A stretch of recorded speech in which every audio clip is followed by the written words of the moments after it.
تعلیم کے لیے ان لوگوں نے خطیر رقم رکھا ہوا ہے.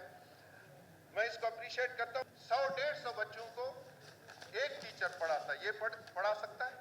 ابھی آپ راشن کے مد میں 1500 پولیس والے کو دیتے ہو. مجھے آپ بتائیں وہ کون سا دکاندار ہے جو پر منتھ 1500 روپے میں ایک ٹائم 1500 میں گھر کا خرچہ نہیں چلتا. 256 اسکولوں کو جو سیلاب میں نقصان پہنچائے دوبارہ ان کا کوئی کام نہیں ہوا ان کے لیے.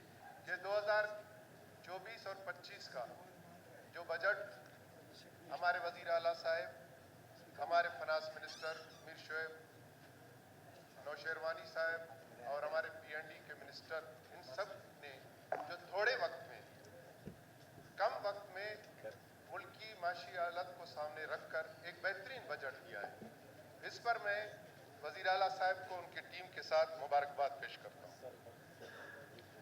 اور محترمہ اسپیکر صاحبہ, جب حضرت ابراہیم علیہ السلام مکہ تشریف لائے تو سب سے پہلے اس نے دعا کی, اے اللہ اس مکے کے زمین کو امن کا گہوارہ بنا دے.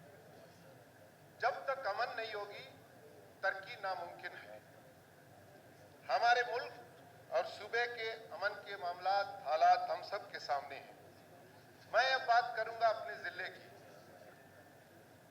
ضلع جعفر آباد کیونکہ سندھ سے ٹچ ایک بلوچستان کا ضلع ہے جس کی تقریباً 25-30 کلومیٹر جو سندھ سے ملتے ہیں. ہمارے اور سندھ کے بیچ میں حیرتین ڈرین ہے. یہ ڈرین کے ایک امبیکمنٹ کی طرف جو سندھ کی طرف ہے اس طرف سندھ صوبہ ہے اور اس طرف کے امبیکمنٹ پر بلوچستان کے لوگ بیٹھے ہوئے ہیں. وہاں پر سندھ کے پولیس کے تنخواہوں میں اور میرے پولیس کے تنخواہوں میں زمین آسمان کا فرق ہے. اور جو ویپنز وہاں ڈاکوؤں کے پاس ہیں, چور اور لٹیروں کے پاس ہیں, وہ میرے نوجوان کے پاس نہیں ہے. اور ہم ڈیمانڈ کرتے ہیں کہ امن کیوں نہیں ہے. آپ یقین جانیے نہ وہاں پر ہمارے پورے ضلع میں 4 لاکھ کی آبادی کے لیے صرف 2 پولیس اسٹیشن ہیں. سٹی کی آبادی 1,61,000 لوگوں کے لیے ایک پولیس اسٹیشن, اور دوسرا پولیس اسٹیشن اس سے 40 کلومیٹر دور کیٹل فارم کے مقام پر ہے. نہ ان کے پاس گاڑیاں ہیں, نہ ویپنز ہیں, نہ ہمارے پاس نفری ہے. جو 2 ضلع بنے صوبت پور اور استام احمد, یہ بھی ہمارے ہی ضلع کے جعفر آباد کے 2 تحصیل تھے جو الحمدللہ اب ضلع بنے ہیں, ان کا حق تھا. مگر نفری کو تقسیم کیا جا رہا ہے. اب پھر ڈیمانڈ آیا ہے کہ بھائی جعفر آباد کا نفری پہلے سے ہمیں نفری کی شدید کمی کا سامنا ہے. پھر ڈیمانڈ ہے کہ بھائی آپ جعفر آباد کا نفری استام محمد والوں کو دیں. بھائی استام محمد میں آپ بھرتیاں کروائیں, پہلے سے پولیس کی کمی ہے.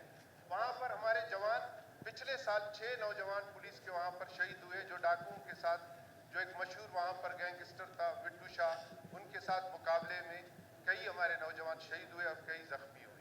تو میں اسی لیے حکومت بلوچستان اور اپنے بھائی سرفراز بگٹی سے یہ مطالبہ کرتا ہوں اور یہ درخواست کرتا ہوں کہ ان چیزوں پر توجہ دینے کی ضرورت ہے. ہمیں اشد 2 تھانوں کی سخت ضرورت ہے. ایک حفیظ آباد کے مقام پر ہونا چاہیے اور ایک ڈیرہ اللہ یار کو ایک سٹی, ایک صدر تھانہ دینا چاہیے. آج میں کل وزیر اعلیٰ صاحب سے ریکویسٹ کی, اس نے مجھ سے کہا کہ آپ جائیں ہمارے آئی جی صاحب سے ملاقات کریں, اور آئی جی صاحب سے میں ملا.